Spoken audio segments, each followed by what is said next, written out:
콧대라는 단어는 이마에서 콧등으로 이어지는 부위를 보통 이야기를 하는데요. 보통 흔히 얘기하는 콧대가 높다, 낮다의 기준이 되는 점을 이야기합니다. 그다음 콧등이라는 단어는 이 콧대에서 코끝으로 이어지는 이 부위를 이야기를 하고요. 코끝은 이제 말 그대로 코의 끝을 이야기하는데 이 부분은 처짐, 들림, 뭉툭함, 모형 변화 등의 특징이 두드러지게 드러나는 부분입니다. 그다음 콧볼은 코끝에서 양쪽으로 이어지는 부분을 이야기를 하는데 이 부분은 콧볼 축소를 위해 절제를 결정하게 되는 부분입니다. 비순각이라는 단어는 코의 특히 비주와 입술이 연결되는 각도를 이야기를 하는데요. 보통 여성의 경우에는 90도보다는 조금 더 둔각을 선호하시고 남성들의 경우에서는 90도의 각도를 선호하십니다. 비주라는 것은 콧구멍 사이에 코 기둥을 이야기를 하는데요. 이 비주와 콧날개의 관계에 따라서 코 수술의 방법이 달라지기도 합니다. 날개 연골은 이 코 양끝의 모양을 결정하는 중요한 연골인데요. 코 날개의 모양, 각도, 뭉툭함, 처짐을 좌우하는 구조라고 생각을 하시면 됩니다. 비중격 연골은 코 내부에서 중앙을 받치고 있는 중요한 구조물인데요. 비중격 연골은 코의 모양과 호흡 기능을 담당하는 매우 중요한 구조물입니다. 코끝 성형을 위해서 흔히 사용되는 연골이라고 생각하셔도 됩니다.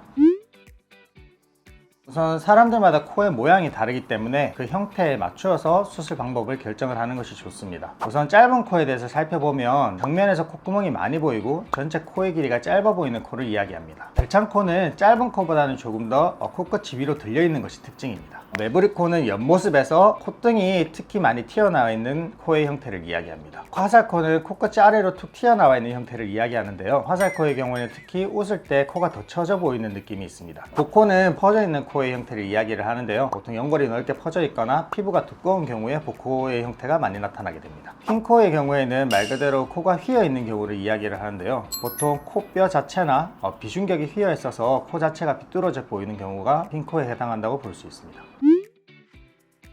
해방코 수술이라는 것은 코 안쪽 부위와 비주 모두에 절개를 넣어서 코를 감싸고 있는 피부를 모두 들어 올린 뒤에 코의 구조물들을 자세하게 관찰하면서 수술하는 방식입니다. 비개방코 수술이라는 것은 비주에는 절개를 넣지 않고 코 안으로만 절개를 넣어서 수술하는 방식인데요. 비교적 간단한 수술에서 많이 사용되는 방식이지만 코의 구조를 자세히 보면서 수술할 수 있는 방법은 아니라서 어려운 수술이나 재수술 케이스에서는 보통 권장드리지는 않습니다.